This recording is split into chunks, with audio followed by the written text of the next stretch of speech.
مناڵانی خۆشەویست، ئەمڕۆ وەکو پەیمانم پێتاندا بوو چیرۆکێکی ڕاستەقینەتان بۆ باسەکەم. کەسی وای دووبارەبوونەوە و جۆرە چیرۆکانە ناخوازێ. پەیمانم بە دایکمدا بوو ئەم چیرۆکە بە تەواوی دنیا ڕابگەێنم.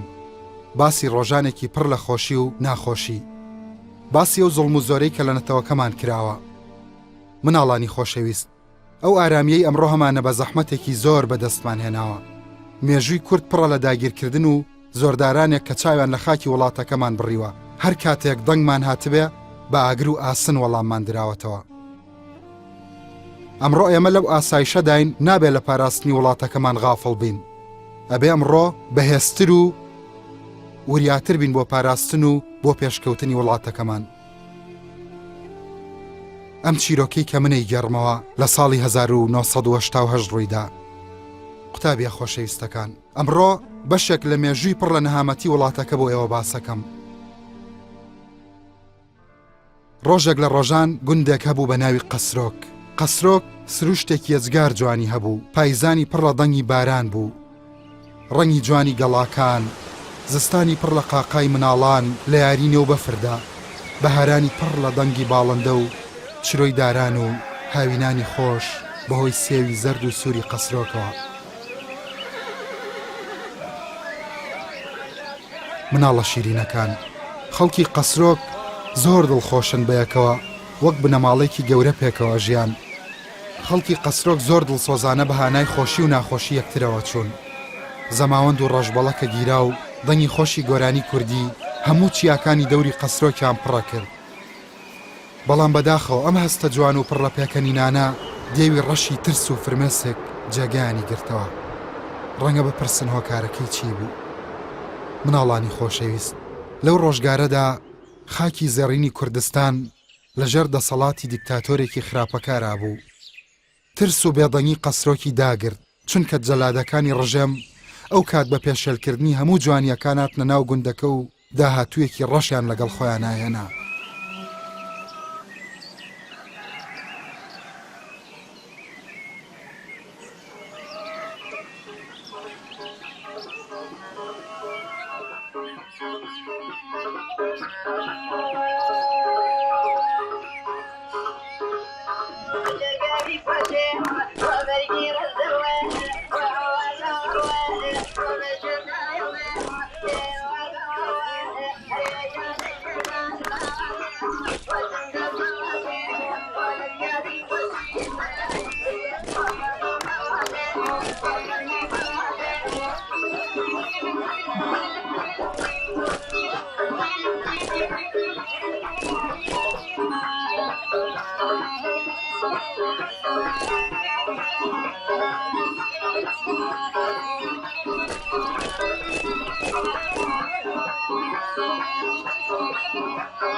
خۆشە مامە.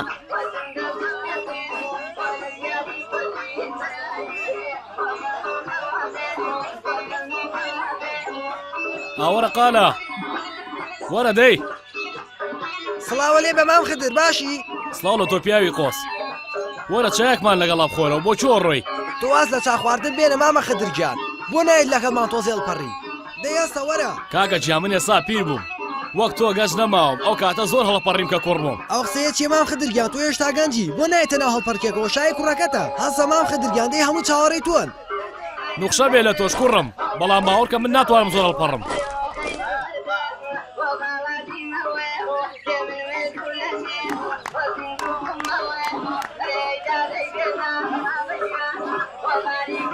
هەر بژی مام خدر هەر بژی.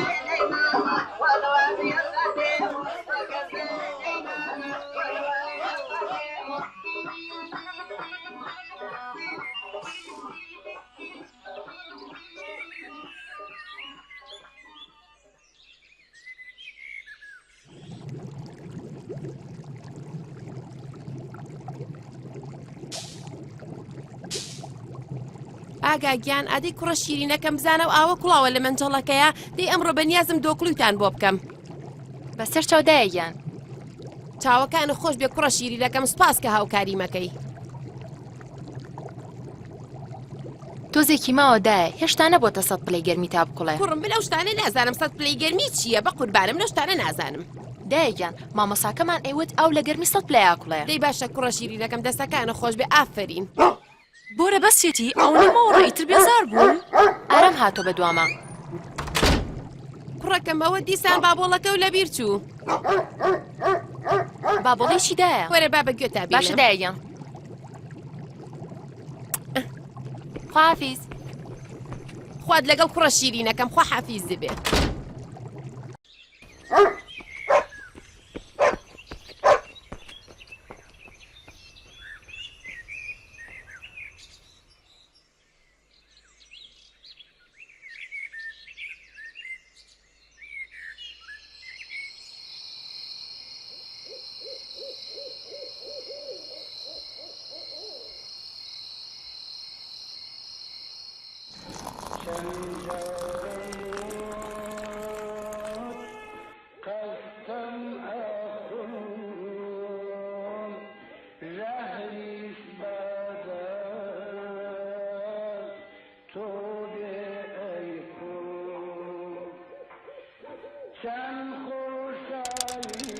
ئەی ژان دووشەش.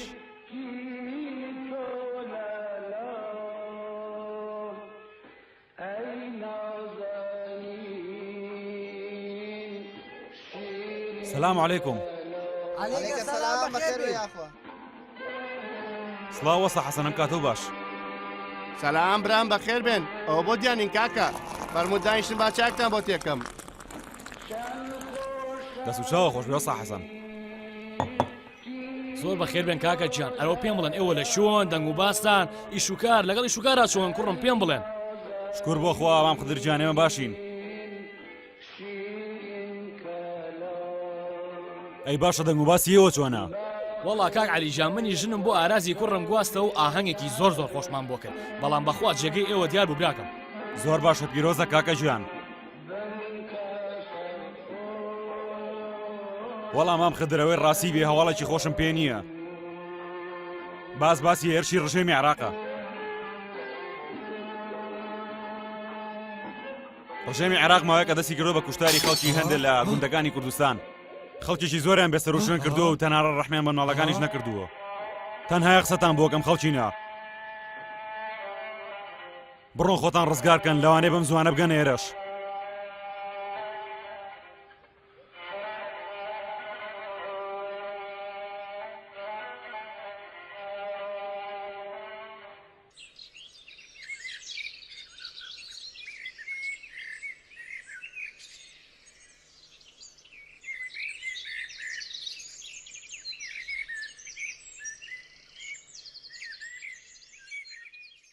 مناڵە عەزیزەکان پێویستە هەمومانەوە باش بزانین ئەگەر بمانەیە بە ئامانجەکانمان بگەین سەرەتا بێ بزانین ئامانجەکانمان چین. پێشکەوتن و سەربەڵندی و تێپەڕکردنی خۆناغەکانی زانست بەڕای من گەورەترین ئامانجن. بۆ ئەوەی بۆ ئامانجەش بگەین سەرەتا بێ بزانین هەریەکێ لە ئێمە لە چ بوارێکە شارەزاین یا ئارەزوومان لە چ بوارێکی زانستی، هونەری، ئەدەبی یان وەرزشیە. زۆر گرنگە کە ئێوە بتوانن توانای خۆتان بدۆزنەوە پەرەی پێبن. هونەرمەند، ئەندازیار، وەرزشەوان، دکتۆر، مامۆستا، بازرگان و زۆشتی تر کە کۆمەڵگەکەمان پێویستی پێیانە.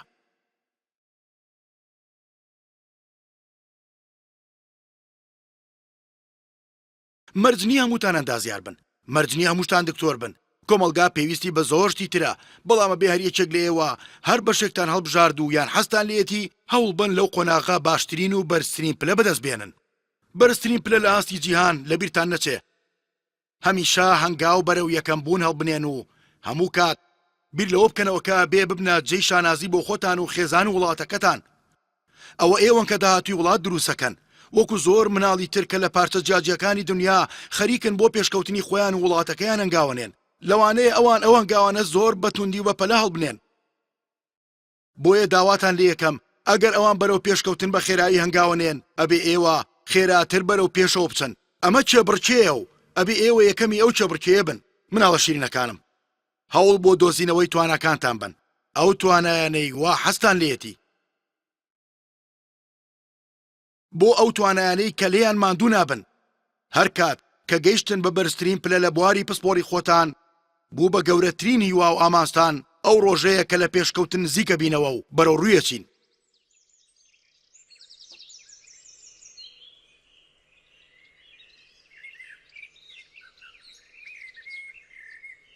ئەمڕۆ لە بەیانیوە خەڵک باسی هاتنی بەعسیەکانەکەم بۆ ناو دێ من بڕوا ناکەم توانن نێرە بدۆزنەوە گوندەکەی ئێمە زۆر دوورە ئەیوانیە مامۆستا تۆڵێ چی بەهێز و توانای خۆم بەرامبەرێنەوەسم هەر کات بگەنە هێرەسەکانیان تێکەشکێنم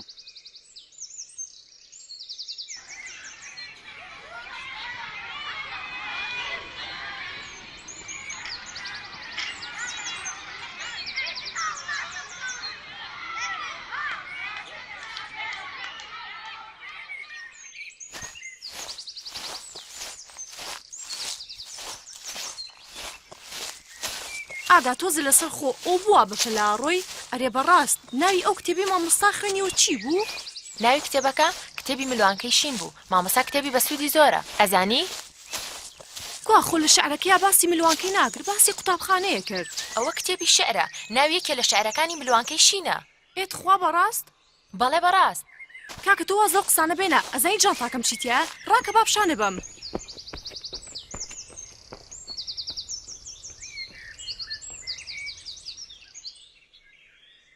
هەنێک لەو ڕسمانم زۆر پێجوانە ئەو ڕسمەی تۆ مام خدریش زۆر جوانە خۆشم هەمیشە قۆز و ڕێک و پێکم ڕسمی تریشم هەیە لە ماڵەوەن ئەزانی لە مەکتەب باسی چیانە کرد؟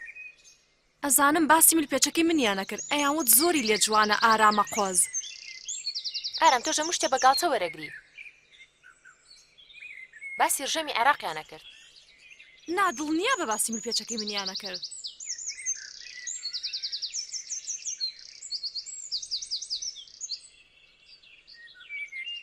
زۆر زوو هەواڵی هێرشی بەعسیەکان کەوتە ناو خەڵکی دەنگۆی پەلامارە بێبەزەیەکانی ئەو ڕژەمە بڵاو بووە هەموو خەڵکی لادێ سەبارەت بە بابەتی هێرشەکە قسەیانە کرد ئەم هەواڵە هەمووانی نیگەران کرد چونکە پێشتر شتگەلێکی دڕندانی هاوشێوەی و پەلامارانیان بیست بوو بەڵام خەڵکی ماندوونەناسی لادێ دەستیان لە کار هەڵ نەگرت و لەسەر مەرزەکان بە ئیشوکاری خۆیانەوە سەرقاڵ بوون و ژیانیان بەردەوام بوو دەنگ و زریقەی مناڵان لە کۆڵانەکانە بیسترا و بۆنی نانی تازە لە ناو تەنورە گەرمەکانەوە هات و بەنێو کوچە و پەناگەی کۆڵانەکانە بڵاوە بووە دەنگی با و خشەخشی گەڵای دارەکان زیندووبوونی بەڕۆح حەبەخشی و بۆنی شکۆفەی گوڵەکان هۆشی مرۆڤەکانی نەدەهێشت ئاگا ڕسمەکان مەیتەوە بیخەمەوە ناو ئەلبومەکەی ڕۆژین ئەگەر ئەو بزانێت لە ناو ئەلبومەکە دەرم هێنا و زۆری پێ ناخۆشە بێ بۆ مەگە ڕسمەکانە بەدزیەوە هێناوە نا بەدزیۆ دەرم نێناوە ئێ بەڵام پێشم نەوتووە کەواتە ڕاوەستە با بدەمەوە هاوەش ڕسمەکانە دەست خۆش ئاگا ئەم ڕسمیان بوو تۆ ئارامەوە چێکی ڕاوەستە تۆ لە گیانی خۆ بێزاری؟ ئەی هەڵگورتە لە بیر نییە چی لێ هات؟ پێم بڵێ بیرە نایە؟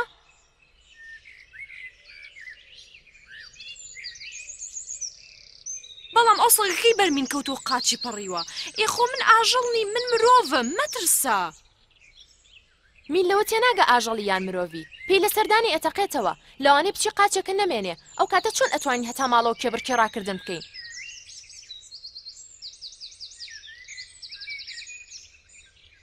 ئەو ڕسمە لەبیر خۆ بەرەو منیش لەبیر یەکەم وەرە تا هەردوو قاچە پێوەیە هەتا ماڵ و کێبڕکێ بکەین.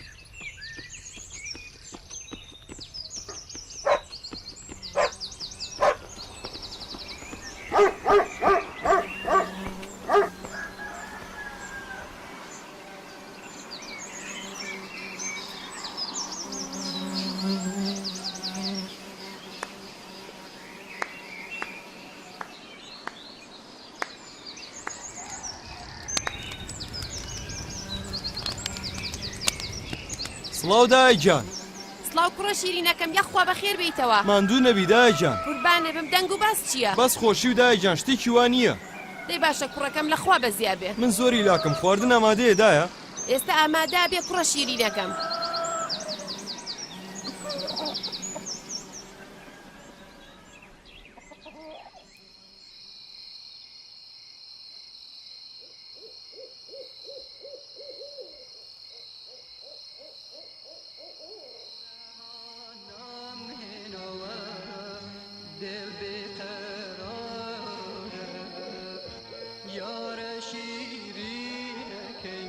مەهاباد کچم هەواڵی ڕێبواری زاوام چییە؟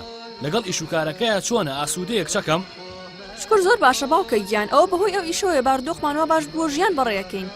دایەگیان لە زەماوەندەکەی ڕۆژین و ئاری زۆر سێری یەکتریانە کرد وابزانم یەکتریان خۆشەوێ. نازانم لەوانەیە باوکتمە مەحمەد باشتر ئەو بابەتە بزانن وانیە پیاوەکە؟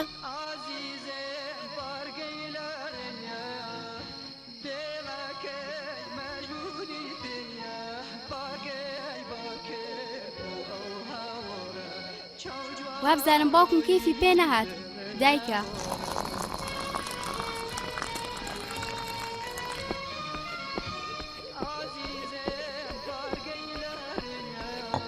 فەرموو چاکە و بخۆرەوە. دەستەکانێ خۆش بێ و ماندوو نەبی ببوورە تۆ شتێکەوت من جۆم لێ نەبوو وابزانم باسی ئاهەنگ و ڕۆژین و ئاری ئەوانەیە کرد وایە؟ خەریک بوو ئەمانوت ئاریش وەختی ژنیەتی پیاوەکە وانیە؟ بۆچی نەوتفەکان بۆ بێنە بزانم چی بووە؟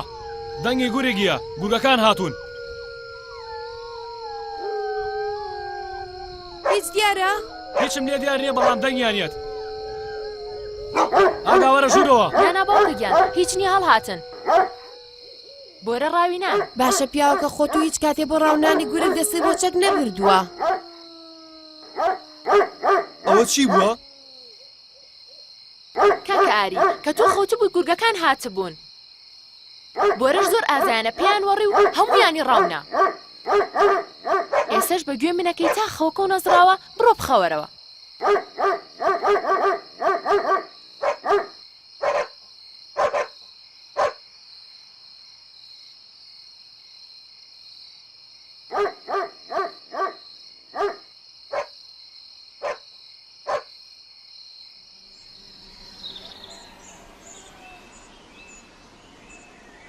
سڵاو کوڕەکەم بەیانیت باش ڕۆڵە ئەوە تو هێشتا خەوتووی؟ دوێنێش و دەرسمە بوو تۆزە درەنگ خەوتم.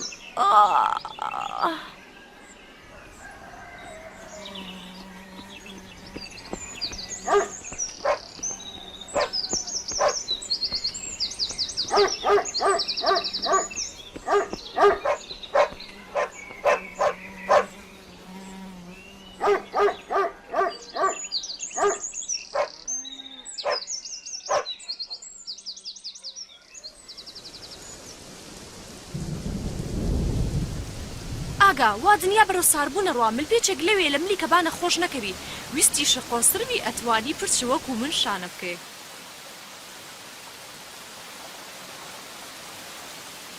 ئەفەنی هەتا بارانەکە ئەو ملپێچەتی لێ تەڕ نەکردیت و ئەو داهێنانە جوانەی قشتی تێک نەیاوە وەرە بچینە شوێنێکەوە کە تەڕ نەبین.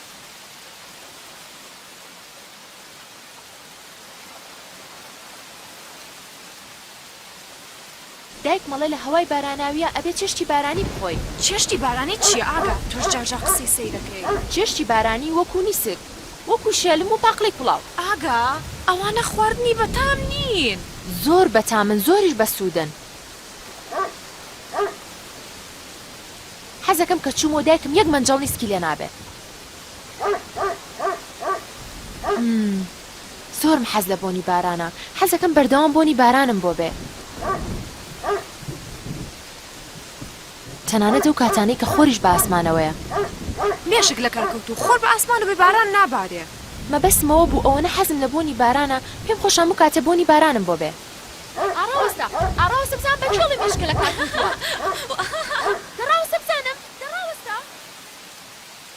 تا بێ خۆشەویستەکان قەت ڕۆژە بیر لەوە مەکەنەوە کە لەبەرەوەی ئێوە لە گوند دەژین یان لە شارێکی گەورە ناژین ناتوان پێشکەوتوو بن چونکە ئەوەی کا بێتە هۆی سەرکەوتنی ئێوە ئەو کتێبانی بەردەستانە.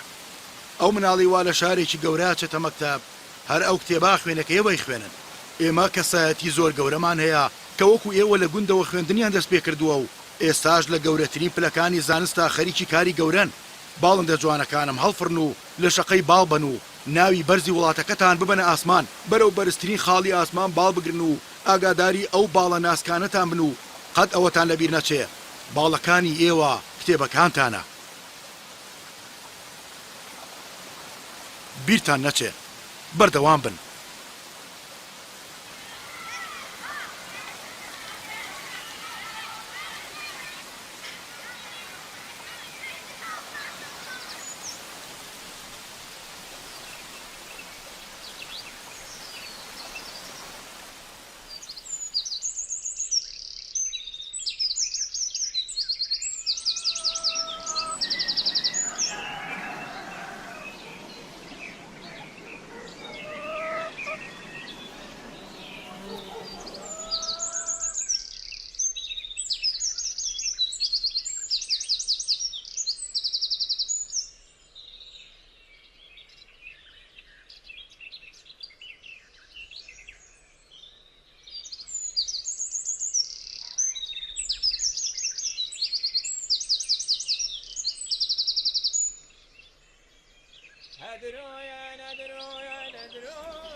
ئەوە چی بوو گۆلۆ تەنگە بوو؟ ئەو باوکمە ڕۆژینن خەریکی ڕاهێنانی نیشان شکێنین. زۆرم پێخۆشە سێری ڕاهێنانەکەیان بکەم. ڕاکە بزانین کاممان زووتر ئەگەین. ئاگا من ئامادە نەبووم ئەو تۆ فێڵە کرد لە من.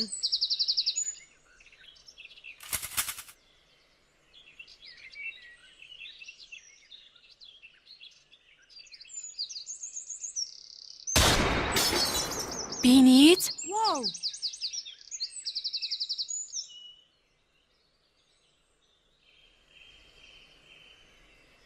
پێویست ناکە خۆتان شارنەوە هەستن بیبین و شێرەکچەکەم چی لەو شوشانە ئاکات دەیەستن.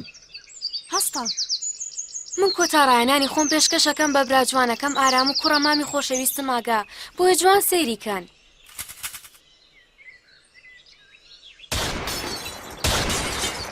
جوانە. ئەگەر خۆتانە ناو گژوجیای شارنەوە لەوانەیە بە هەڵە لەگەڵ ئاژەڵەکان ئەبتان پێچین. ماوەیەک پێش ئێستا باوکم بزنێکی کێوی ڕاو کرد لە پشت گژوگیا خۆی شاردبەوە. بەڵێ نێم دووبارەی ناکەینەوە. ئافرین بۆ تۆ کوڕی ئاقڵ و ژیر ئێستاش بێکەوە چینەوە بۆ ماڵی ئێمە لە مێژە میوانێکی جوان و ئاقلی وەکو تۆ نهاتۆ بۆ ماڵمان.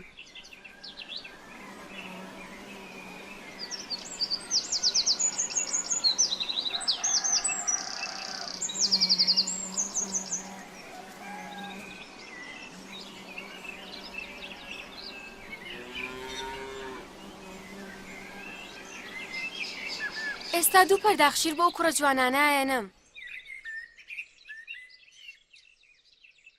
ئەو بزنەکێوی کە پێشتر بۆم باس کردی ئەوە تا سەری بە دیوارەکەوە سەیریکە. بەڕاستی زۆر دڵتەزێنە. من هەرگیز حەزم لە ڕاوی ئاژەڵ ناکرد. ئەوانیش وەکو ئێمە مافی ژیانیانەیە. زۆر جار پرسیارم لە باوکم کردووە بۆچی ژیان لە ئاژەڵە سەنی؟ بەڵام ئەو تا هەتاوەکو ئێستا وەڵامی ئەو پرسیاری منی نەیاوەتەوە. فەرموو کوڕە جوانەکان بیخۆنەوە. زۆر سپاس. دەی بیخۆنەوە ئاگاکیان بە نوێشی گیانتان بێ.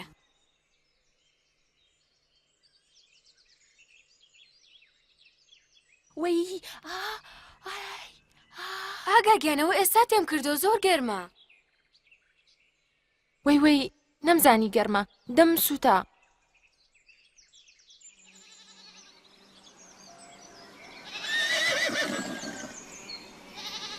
زۆر سپاس مام ئەحمەد. خواحافیز ئارام. سپاس بۆ هەموو شتێک.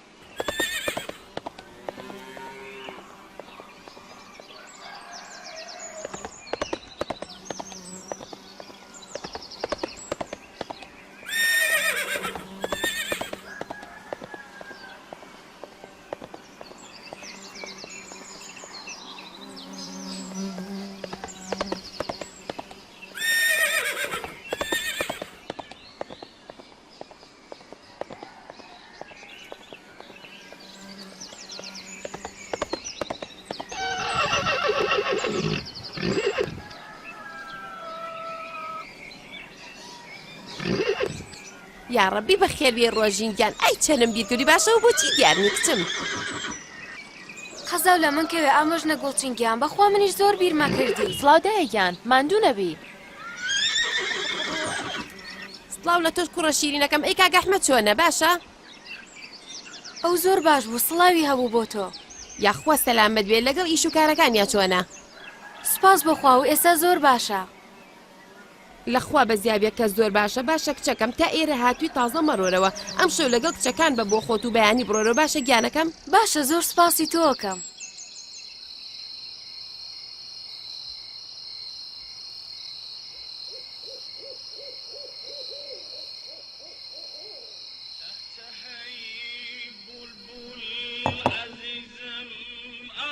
ئای دەسەکانە خۆش بێ گوڵچینگیان ئەو چایکە بەدەستی تۆ تێیەکرێ هەموو ماندووبوونیەکی منە حەسێنێتەوە ئەو دەست و چاو خۆش بێ. یاڕەبی هەزار جار نۆشی گیانە بێ پیاوەکە.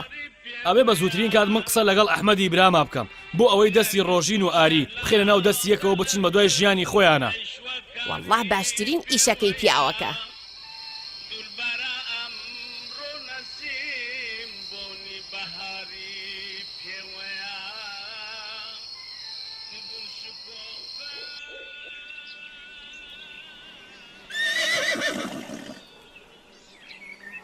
ڕۆژینگیان یاخوا بەخێراتی سەر هەردوو چاوم کچە جوانەکەم. سڵاوی من بگەێنە بە کاک ئەحمەد. زۆر سپاس دەکەم گەورەی تەگەیەنم. دادە ڕۆژینگیان زۆر ئاگاو لە خۆ بێ. زۆر سپاس ئاگاگیان خوا لەگەڵ.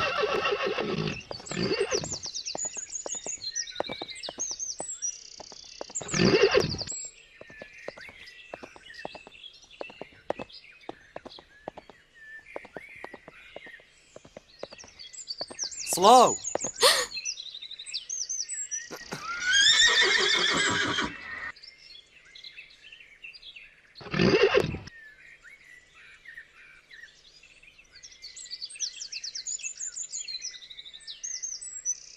ملوانکەکە ئامادەیە گیانەکەم. زۆر باشە دەیکەواتە ئێستا بیکەرە منم.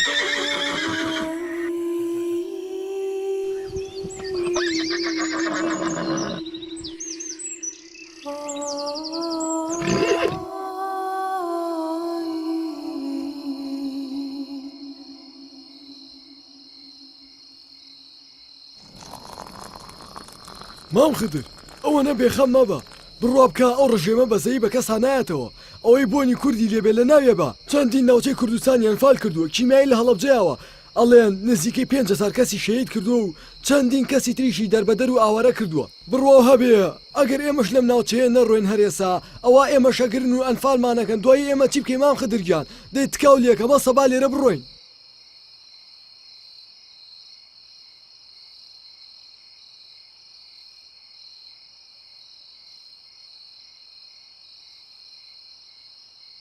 سەبارەت بە دەرچوونی ئێمە لێرە قسەم لەگەڵ خەڵکی ئاوایی و ئەحمەدی برام کردووە. ئەبێ بە زووترین کات ئێمە خۆمان کۆکەینەوە ئێرە چۆڵ بکەین.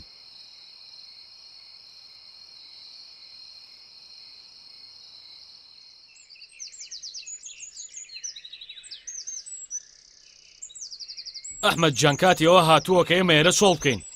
کاکە جانەوە فەرمانی تۆی هەر فەرمانێ بکەی وایە ئێمە جێبەجێیەکەین. دەیکەواتەوە بە زووترین کات خۆمان ئامادە بکەین و مناڵەکانمان لێرە ڕزگار بکەین.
هەندێک کەس لەوێ کە ئەگەڕانەوە بۆ ماڵەکانی خۆیان خۆشحاڵ بوون و هەندێک کەسی تریژ نیگەران بوون.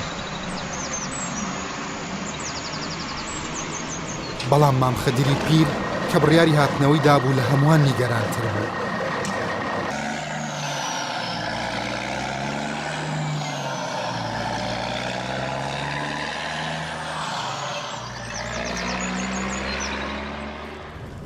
تەنورە ساردەکان دیسان گەرم بوونەوە و بۆنی نانی تازە هەستی ژیان و زیندووبوونیان بڵاوە کردەوە.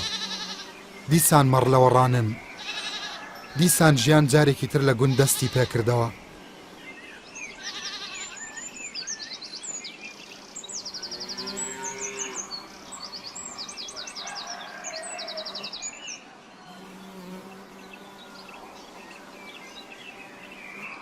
باڵندەکان دیسان ڕویان لە هەوارگەکانیان کردەوە.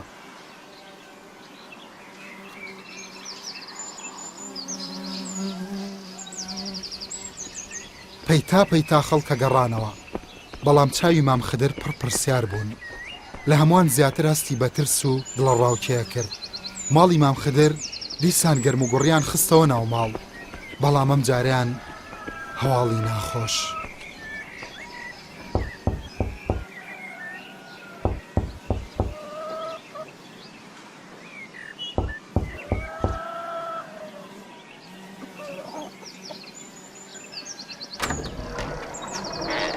چی بووە قالە؟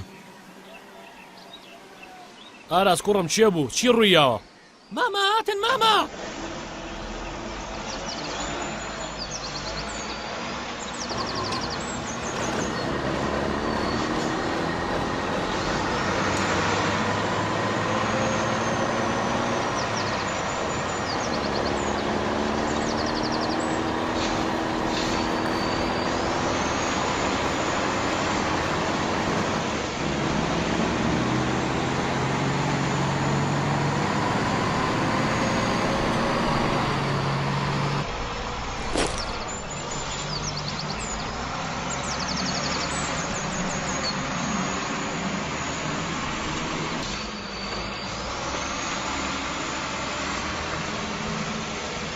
بەو کەس خۆی بە ئاساتێنەوە گەشتە ناو دێ. ئامەد، ئاراس، ئاری، بڕۆن چەکەکانتان هەڵگرن هەر ئێستا کوڕم. باشە بەسەر چاوە باوکە گیان.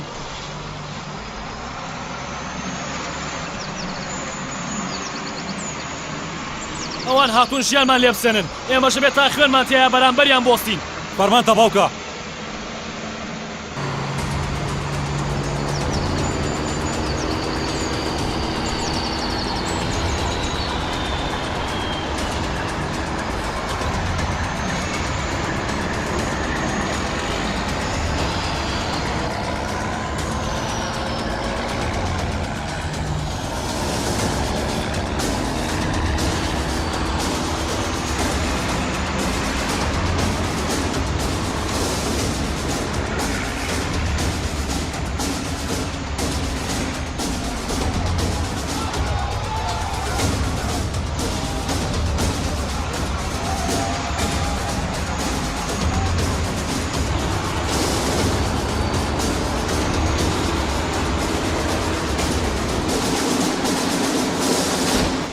ئەوە شەڕە تەقی و تەقینەوەیە تکایە بۆی زەنگ و هەراک مێنە دەرەوە. ئامان تکایە تاوەکو خۆمان ئەگەدارتان نەکەینەوە ئێوە مێنە دەرەوە. های ڕۆڵە بەخواتان نەسپێرم، خوا ئاگای لێتان بێ.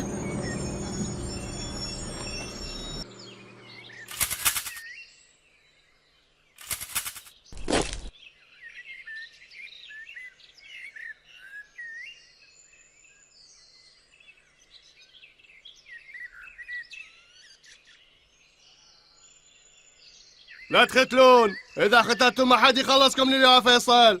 حياتكم جويدي، اطلعوا من جحوركم.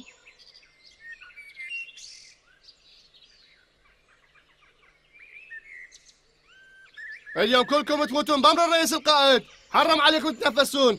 أكررها مرة الأخيرة، إذا ختلتم ما تحافظون على حياتكم. اطلعوا يا جبناء، لا تخافون، أنا هم جاي أخفيكم، بس راح أخفيكم بالقبور مالتكم حتى الله ما يلقيكم. سكان هيك قرية مثل قريتكم كل سهل قتلهم، ما بيه لا صوت كلب ولا صوت رجال. واذا بيكم رجال خلي يطلع ويجي قدامي.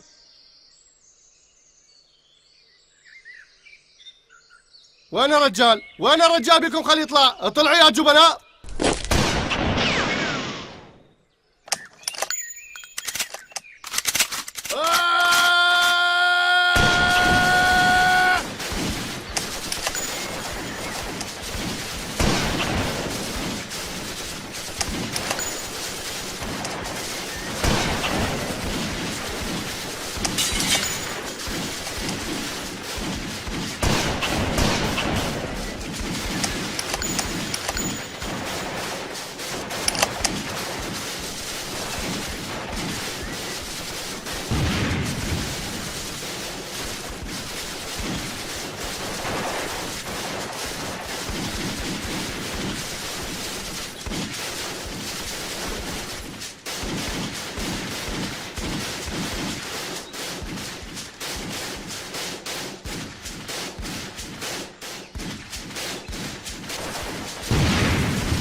خوای هاوار ئاراس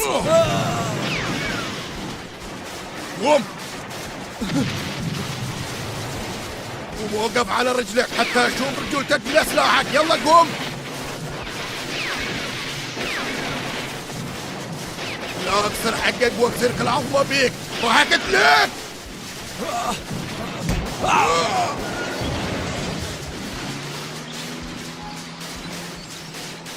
لا تتحرك، هسه راح اكتلك بطلقه واحده يا سلب.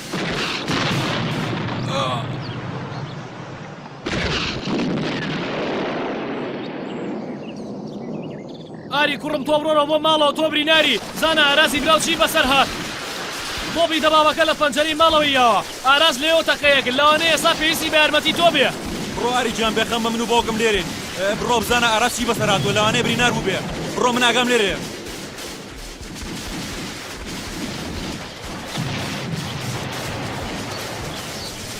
بڕۆ ئاری جان هیچ خەمی یێرە نەوێ من دەرەقەتیانێم. بڕۆ بۆ لای ئاراسون کە ئێستا پێویستی بە تۆیە.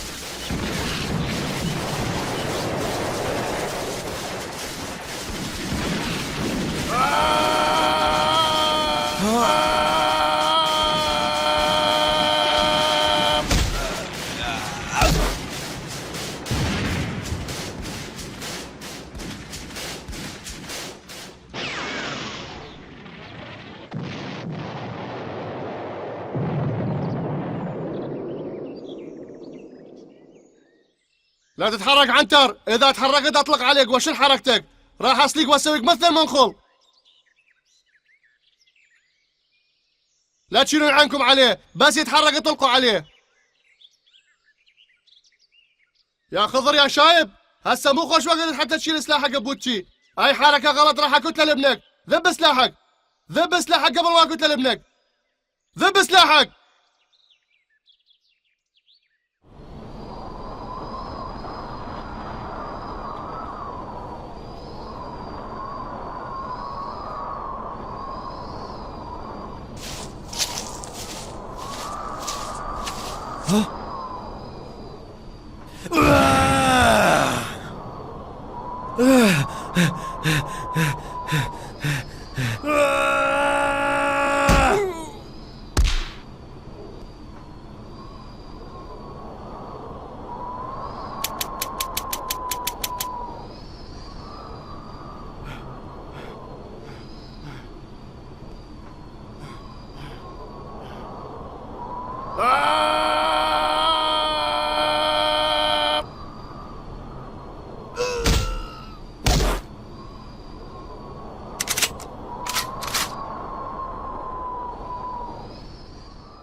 اليوم كلكم راح تموتون واحد ورا الاخ، ولا واحد منكم راح يخلص من سويدي.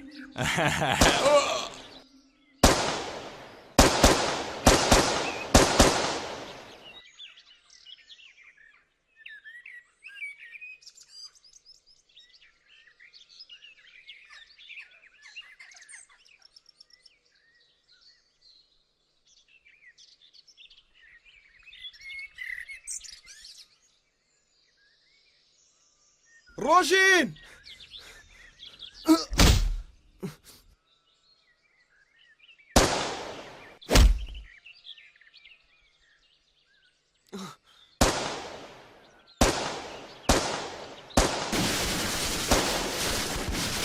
قلت لهم احرقوهم لا تخلوهم يهزمون قلت لهم ما عند واحد يبقى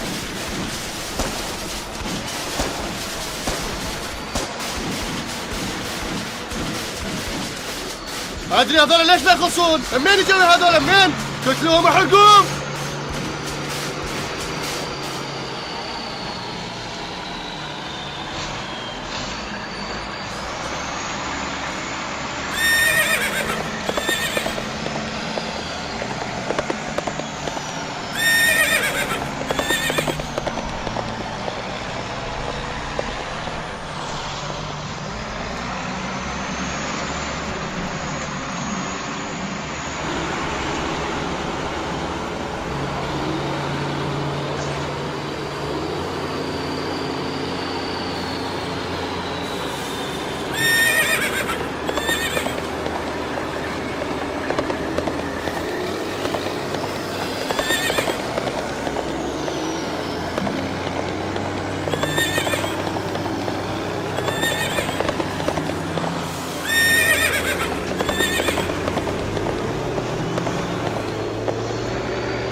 هسه ليش اتعطلت هالسيارة مو وقتها؟ ما ادري ليش.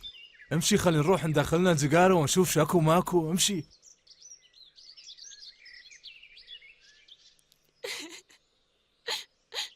هەستە دایکیان دەی کوڕە شیرینەکەم بڕۆ تۆ خۆ ڕزگارکە کوڕە نازدارەکەم هەستە پیاوە بچکۆلانەکەم هەستە ئێرە بەجێ بێڵە بڕۆ دەی بە قوربانە بم مەگری بە قوربانە بم کوڕە شیرینەکەم بڕۆ تۆ کوڕێکی ژیر و ئازای ئەزانم تۆ کوڕێکی زۆر مردی بڕۆ کورد بە دنیا بناسیێنە تۆ پێویستە بژی پێیان ڕابگەێنە کە ئێمە چ زوڵ بۆ زۆرێکمان لێ کراوە دەی بڕۆ کوڕەکەم هەستا ئێرە بەجێ بێڵە بڕۆ تۆ پێویستە بژی دەی کوڕە شیرینەکەم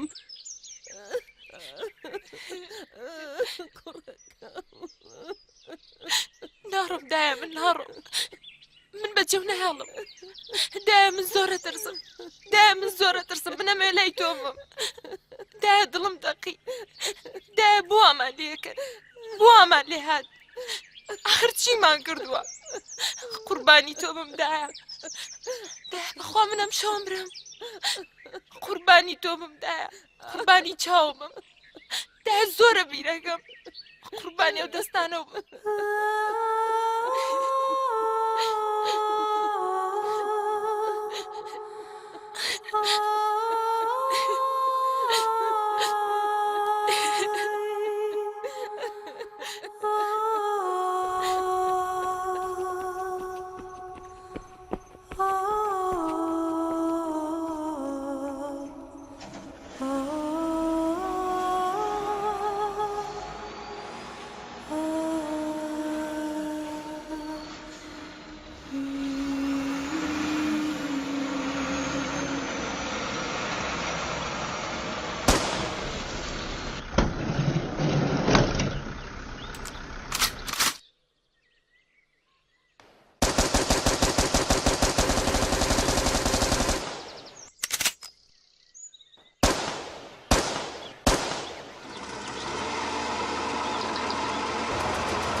لا تتحركين لبس لا حاجة رجعي لي ورا رجعي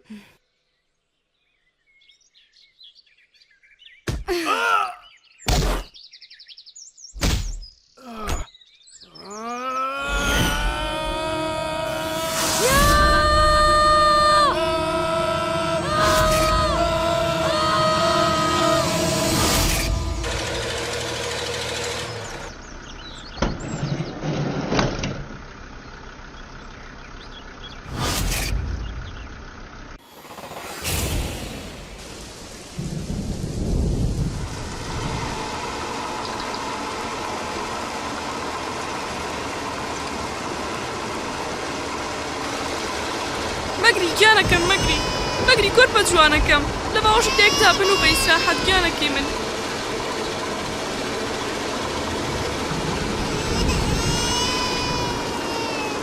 گیانەکەی من ئەوە چێ برسیتە؟ ئێستا شیرتێمە وە خۆ بن و باشە گیانەکەی من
باینکان باش میوانە شیرینەکانم هەستن نانوچەی بەیانیم بۆ هێناون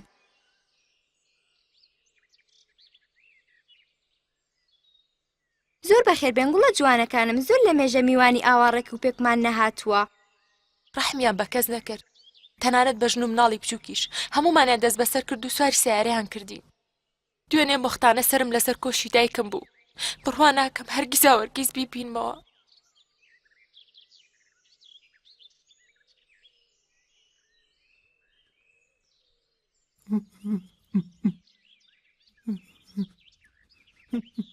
تامیەم نانە خۆشەکانی دایکم بیرێنێتەوە.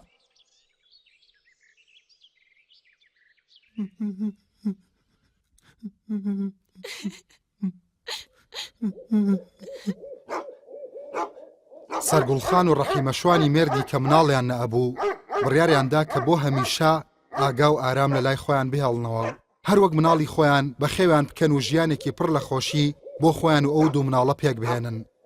بەڵام بەداخەوە ڕۆژێکیان ئاگاگیان پێم بڵێەوە تۆ چیتە؟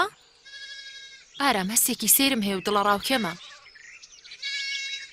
ئەو هەستی سەیری پێ ناڵن ئەو پێوترێ برسێتی ئێم نیش برسیمە لە بەیانی و هیچمان نەخواردووە.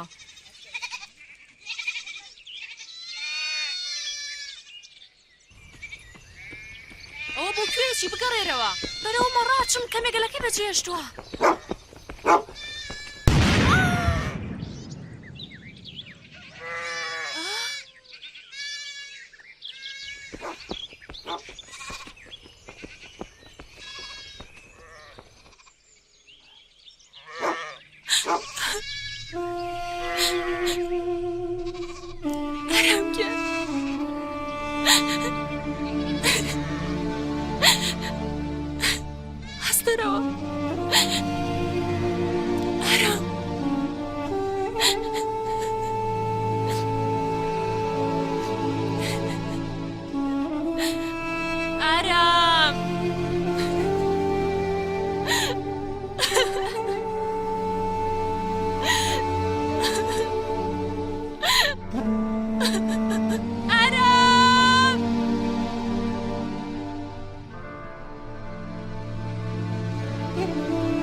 ئەو داهێنانە جوانەی قشتی تێگنیاوە وەرە بچینە شوێنێک و کەتەڕ نەبێت. دایک مەڵێ لە هەوای باراناویە ئەبێ چێشتی بارانی بخۆی. چێشتی بارانی چیە ئاگا؟ تۆش جارجار قسەی سەیرەکەی. چێشتی بارانی وەکو نیسک، وەکو شێلم و پاقلی کوڵاو. ئاگا ئەوانە خواردنی بەتام نین. زۆر بەتامن، زۆریش بەسوودن. حەزەکەم کە چوومۆ دایکم یەک مەنجەڵ ویسکی لێ نابێ.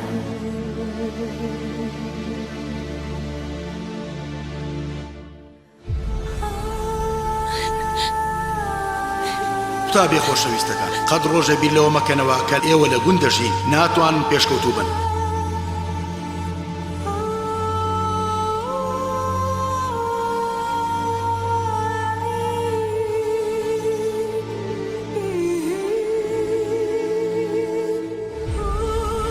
ئەوە چی بوو؟ جۆلۆ تەنگە بوو؟ ئەو باوکمە ڕۆژینم خەریکی ڕاهێنانی نیشان شکێنین. بینیت؟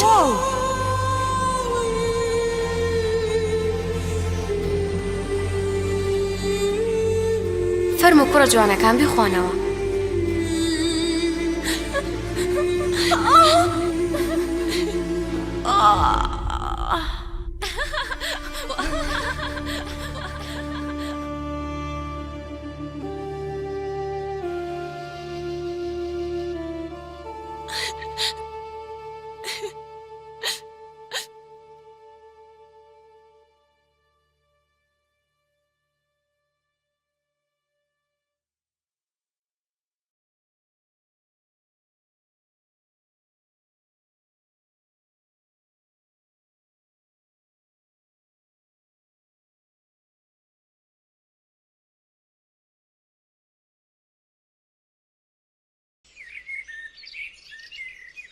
مناڵانی هێژا و ژیر، پاژە و چیرۆکە پڕ لە خۆشی و ناخۆشی بۆم باسکردن، ئەمەوێ ڕای ئێوە کەنەوەی داهاتووی کوردستانن سەبارەت بە شتێک بپرسم.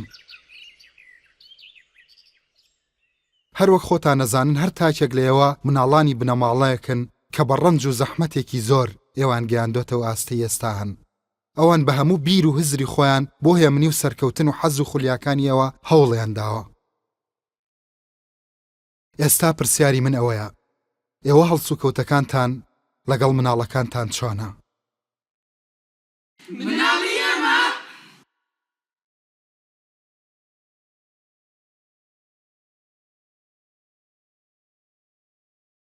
بەڵێ مناڵی ئێوە کوردستانە. کە بۆ سەرکەوتن و درەوشانەوەی خۆرەتاوی و ڕنگانەوەی کێڵگە جوانەکانی پلەپایی بەرزی لە ناو جیهاندا کە وەک خواوەندێکە لە جوانی کوردستان پێویستی بە ئێوە ئێوەن کە بە پاراستنی ژینگە و سروشت و هەتا سەرکەوتن لە ناو ئاستە نێودەوڵەتیەکانی زانست و بە ئەوینی ئاو و خاکەکەتان و بەلایەت نەکردنی خوێنی شەهیدان ئێوە کە بوون بە سومبڵی مرۆڤایەتی دەتوانن کوردستان بخەمڵێن و ناو و ئاڵای لە پاڵ هەموو وڵاتانی بەهێز و توانادا بنن بە هیوای ئەو ڕۆژە دەست لە ناو دەست بە برایەتی و بەرەو ئازادی هەنگاو بنن.